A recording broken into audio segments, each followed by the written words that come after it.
Magandang hapon na naman sa inyo mga suki naming tagapakinig. Narito na naman po ang inyong lingkod, Kuya Peles, at ako pong muli ay inyong makakasama sa loob ng kalahating oras. Siyempre, kasama pa rin natin mga kaibigan ang ating mga artista sa radyo na siyang nagbibigay buhay sa ating mga napipiling liham sa araw-araw. At ang liham nating napili ay galing sa isang masugid natin na taga-subaybay, at siya po ay itago lamang natin sa pangalang Ella. Bueno, basahin na natin ang liham ni Ella. Dear Kuya Peles, magandang hapon po sa inyong lahat dyan, sa inyong himpilang pampuradyo. Ganon din po sa inyong mga kasama dyan, lalong-lalo na po sa inyong kuya. Itago na lamang po ninyo ako sa pangalang Ella. 4 na taong gulang, at kaya po ako lumiham sa inyo dahil meron din po akong problema na dapat kong ihingi ng payo sa inyo. Para malinaw sa inyo, ganito po nagumpisa ang aking problema, Kuya Peles.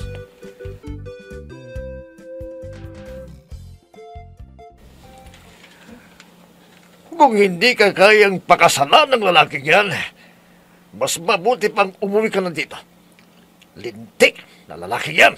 Itay, nag-iipon pa po si Raymond. Pero, pakakasal din kami. Kailan pa kung malaki na yung tiyan mo? Ganun ba? Itay. Hindi ka na nakapili ng lalaking matino. Matino naman si Raymond, itay. Kung matinong lalaking yan, bakit hanggang ngayon hindi ka pa rin niya pinapakasalan? Pinag-iipunan pa niya, itay.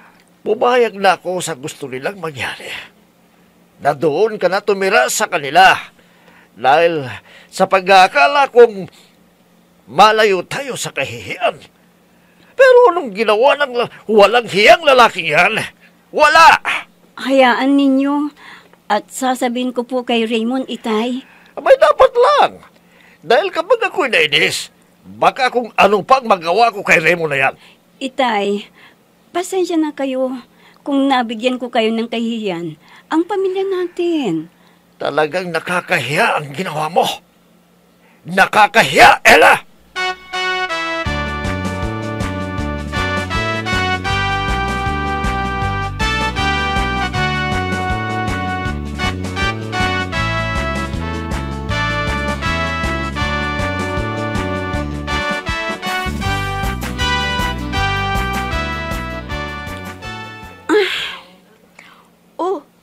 Bakit ang haba ng buntong hininga mo? May problema ka ba? Oo, Bes. Si Itay kasi. Bakit na naman? Ang gusto niya kasi, pagkakasal na ako kay Raymond. Bes, hindi mo rin masisisi ang magulang mo. Siyempre, babae ka. Dapat kasal muna bago kayo magsama. Ano pang magagawa ko? Nandyan na yan. At nangako naman si Raymond, napakakasalan niya ako. Yan na nga eh. Hanggang ngayon, hindi pa natutuloy ang kasal ninyo ni Raymond. Nag-iipon pa kasi siya. Hindi naman kalakihan ang sahod niya doon sa pinagtatrabahuan niya. Unti-unti, makakaipon siya. Ang kaso, nagmamadali naman ang itay mo. Tama naman siya eh. Paano kung biglang lumaki ang tiyan ko? Hayaan mo na yan. Ang dami nang ikinakasal na buntis na at malaki na ang tiyan. Kaya huwag mo nang problemahin yan. Ang importante, nagmamahalan kayo ni Raymond.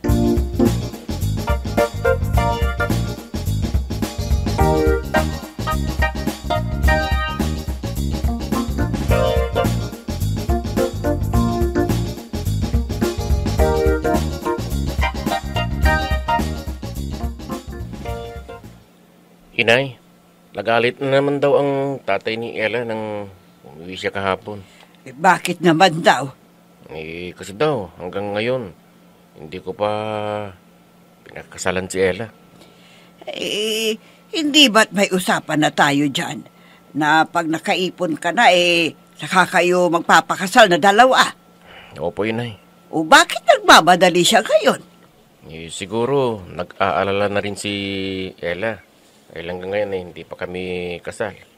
Kung ganyan din lamang na nagmamadali sila, isabis na lang kayo magpakasal para wala nang angal-angal ang tatay ni Ella sa'yo. Gusto nila kasi, inay, sa simbahan. Kaya sundin na lang natin.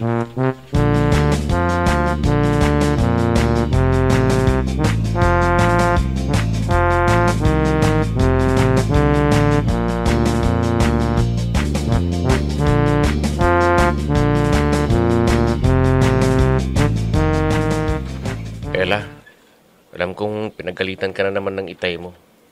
Pasensya ka na, ha? Ano ka ba?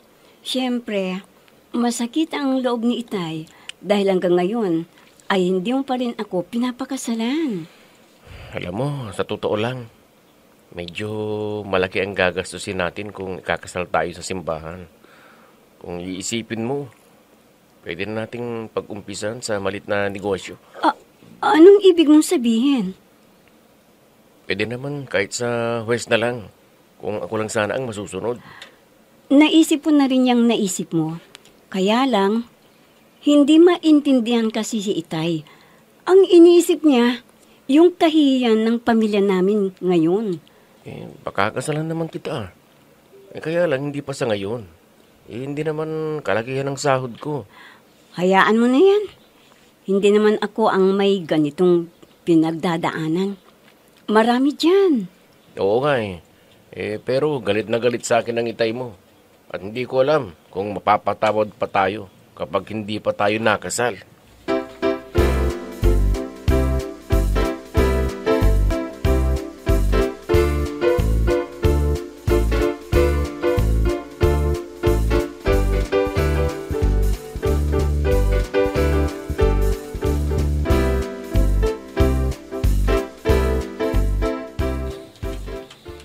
Para Raymond, ang hirap pala ng kinakaharap mo ngayon, no? Talagang inuubli ka na pakasalan mo sa Ella. Oo nga Paano yan? Anong gagawin mo ngayon? Ewan ko nga pare, naguguluhan din ako Teka pare, buntis naman si Ella? Hindi na nga dinatan ng buwan ng dalaw niya. Nako pare, siguradong buntis na yun. Kaya nga ang sabi daw ng tatay ni Ella, habang hindi pa daw siya buntis, pakakasalan ko na siya. Nako, hindi biro yung gastos na yan pare. Medyo malaki-laki ang pakakawala mong pera diyan. Hindi ko alam pare. Problema to. Baka bawiin niya sa akin si Ella. Ano? Oo pare. Mahal na mahal ko pa naman si Ella. Mahal na mahal ko siya pare.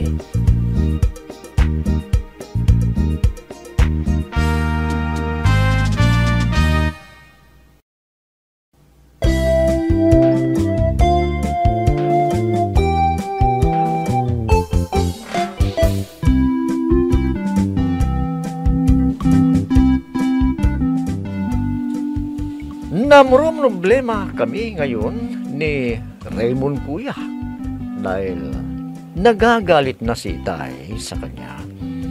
Dahil hindi pa niya tinutupad hanggang sa ngayon ang kanyang pangako na pakakasalan niya ako. Habang hindi pa daw ako buntis. Kaya lang kuya, talagang hindi pa kaya ni Raymond. Minsan kuya, ay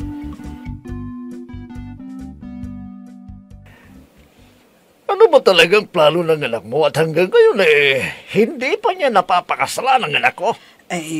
Pasensya ka muna Balae kung hanggang ngayon hindi napapakasalan ng anak ko si Ella. Kaya nga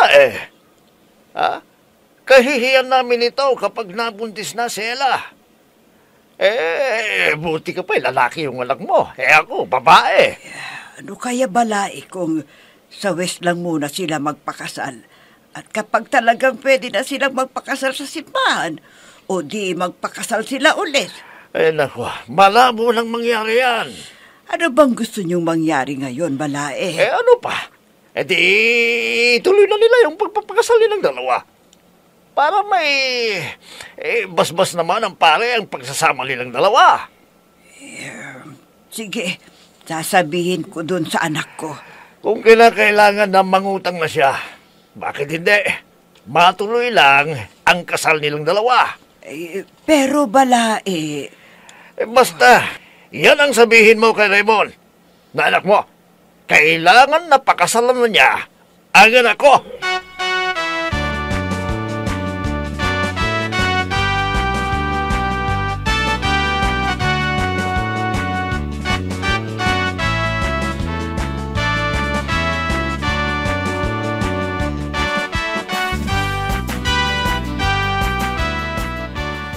Ano na ang gagawin natin ngayon, Raymond? Hindi ko nga alam eh. Naguguluhan na rin ako. Pinag-usapan ko naman si Itay, pero talagang pinanindigan niya ang sinabi mo noon na pagkakasalan mo ako habang hindi pa ako buntis. Mas magagalit yun kapag nalaman niya na buntis ka na. Ay, bahala na. Wala rin silang magagawa siguro. Hindi man tayo magpapakasal. Alangan naman na pipilitin mo kahit wala pa. Di paano kung babawiin ka na ng tatay mo? Sasama ka ba? Ewan ko, Raymond. Mahal ko si Itay. Kasi kami lang dalawa ang magkasama noon pa. Dahil maagang namatay si Inay. Hindi ko na alam kung anong gagawin ko, Ella. Hindi ko na alam.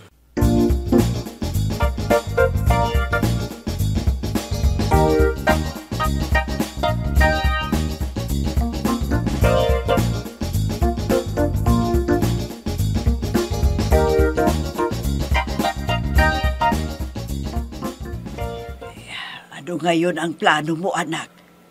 Hindi ko nga po alam, Inay. Ano bang sabi sa'yo ni Ella? Yung sabi daw ko sa kanya ng itay niya. Kapag hindi ko pa siya pakakasalan, babawiin daw siya. Ano? Sinabi niya yon? Opo, Inay. Anong sabi naman ni Ella nang sinabi yun sa kanya ng tatay niya? Papayag ba siya? Hindi daw niya alam eh. Naku anak, wala tayong magagawa kung uuwi na si Ella sa kanila. Oo nga po, Inay. Pero buntis na siya. Ano? Opo, Inay. Isang buwan na siyang buntis. Papaano yan, anak? Alam niyo, Inay, kulang pa yung ipon ko para kami magpakasal. Ayoko naman na mag-utang pa tayo. Mahihirapan kami magbayad. At hindi lang yan, anak. Yung kikitain ninyo sa kasal ninyo, mapupunta lang sa mga utang ninyo. Sana, Inay, hindi pa uwiin si Ella sa kanila. Sana po.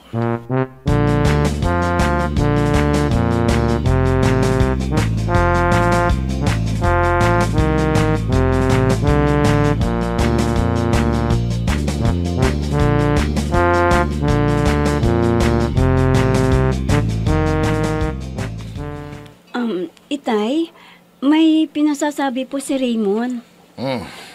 Ano yan? Itay, talagang hindi pa kaya na Raymond na pakakasalan ako ngayon. Ano? Abay talagang tarantado palang Raymond na yun Wala pala siyang kakayanan na pakasalanin ka.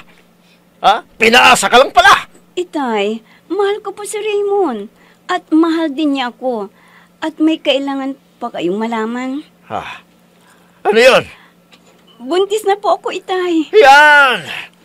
Yan ang sinasabi ko sa iyo Malaking kahihiyan ang ginawa mo.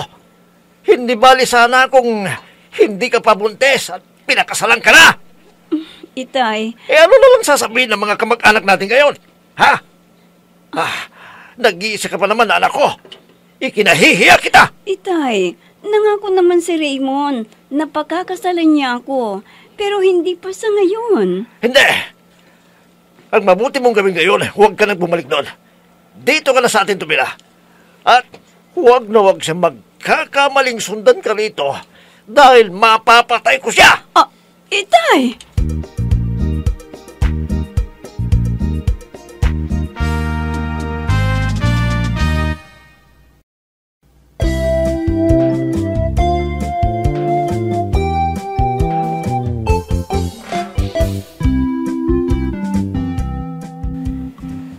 Ito ngayon, kuya, ang malaking problema ko. Hindi na ako pinayagan ng aking ama na umalis. At hindi na kami nagkikita na ngayon ni Raymond. Tanging sa cellphone lamang kami nagkakausap. Na ngayon, kuya, ay 7 buwan na ang tiyan ko. Ano po ba ang dapat kong gawin? Sana po, matulungan ninyo ako sa aking inilapit na problema. Lubos na gumagalang. Ella. Alam mo, Ella, hindi lang naman ikaw ang may problema sa ganyang sitwasyon sa iyo. Marami ng ganyang kaso. Yung tatay mo kasi masyadong makalumang tao eh. Hindi pa yata sumusunod sa uso ngayon. Sa bagay karapatan niya yan dahil magulang siya, pero importante, yung lalaking nagkagalaw sa'yo, andyan lang. At nangako naman si Raymond na kapag nakaipon, pakakasalan ka. Kaya lang, wala pa siyang magawa ngayon dahil talagang wala pa siyang ipon. Kaya totoo naman, imposible man mangutang para pakasalan ka lang. Kayo naman kasi dapat yung pinaka-importante na bagay sa isang babae, huwag niyo mo lang ibigay. Kagaya niyan. Buntis ka na, nakipaglibiin ka na pala. Imposible hindi ka magbubuntis. At pinayagan ka naman ng itay mo dahil nangako naman si Raymond na pakakasalan ka. At ito nga, buntis ka na ngayon na 7 buwan na. At hindi pa rin natutupad ang pinangako ni Raymond sa iyong kasal. Malaki ng tiyan mo ngayon. Yung 7 buwan, halatang-halata na yan. At ang masakit nito, Ella, hindi ka pa pinapayagan ng itay mo na bumalik kina Raymond. At sa ngayon, malapit ka ng mga anak, andyan ka sa inyo, tanging cellphone lamang o video call, kayo nag-uusap ni Raymond. Pero, hindi bale, Ella, total, patuloy naman ang komunikasyon ninyong dalawa ni Raymond. Pwede kanyang tugulan siguro sa panganak mo. Siguro naman hindi kanya papabayaan, lalo na kapag iniluwal mo na inyong anak.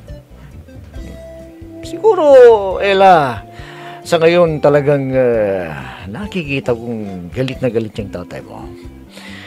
Dahil nga sa sitwasyon na hindi pa kayo kasal, pero alam mo, makikita mo, Ella, kapag lumabas na yung anak mo, lumabas na yung apo niya, lalambot din yan. Makikita mo. Baka yan yung magiging tulay para tuluyan ng tanggapin ng tatay mo, si Raymond. Wala namang problema dyan. Kahit na yung anak ninyo, gawin ninyong ringbir kung talagang wala pa, mag-iipon muna si Raymond. Walang problema dyan. Marami nang nangyaring ganyan. Kaya, Ella, hayaan mo muna.